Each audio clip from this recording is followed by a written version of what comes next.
شروع اللہ کا نام لے کر جو بڑا مہربان نہایت رحم والا ہے۔ ناپ اور تول میں کمی کرنے والوں کے لیے خرابی ہے۔ جو لوگوں سے ناپ کر لیں تو پورا لیں، اور جب ان کو ناپ کر یا تول کر دیں تو کم دیں۔ کیا یہ لوگ یہ نہیں خیال کرتے کہ اٹھائے بھی جائیں گے؟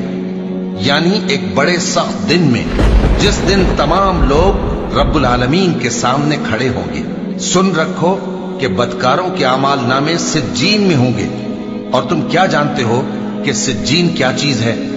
ایک دفتر ہے لکھا ہوا، اس دن جھٹلانے والوں کے لیے خرابی ہے، یعنی جو انصاف کے دن کو جھٹلاتی ہیں، اور اس کو جھٹلاتا وہی ہے جو حد سے نکل جانے والا گناہگار ہے۔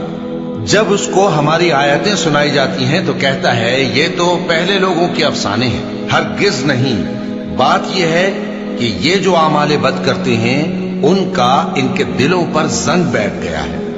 بے شک یہ لوگ اس روز اپنے پروردگار کے دیدار سے اوٹ میں ہوں گے، پھر یہ لوگ یقیناً دوزخ میں جا داخل ہوں گے۔ پھر ان سے کہا جائے گا کہ یہ وہی چیز ہے جس کو تم جھٹلاتے تھے۔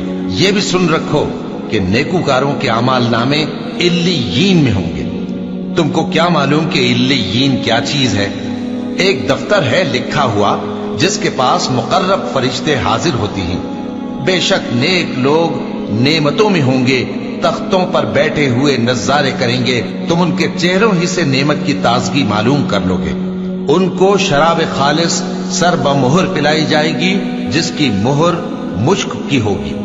تو نعمتوں کے لیے ریس کرنے والوں کو چاہیے کہ اسی کی ریس کریں، اور اس میں آب تسنیم کی آمیزش ہوگی۔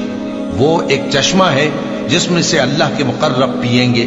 جو گناہگار یعنی کفار ہیں وہ دنیا میں مومنوں سے ہنسی کیا کرتے تھے، اور جب ان کے پاس سے گزرتے تو حقارت سے اشارے کرتے، اور جب اپنے گھر کو لوٹتے تو اتراتے ہوئے لوٹتے، اور جب ان کو یعنی مومنوں کو دیکھتے تو کہتے کہ یہ تو گمراہ ہیں، حالانکہ وہ یعنی کافر ان پر نگراں بنا کر نہیں بھیجے گئے تھے۔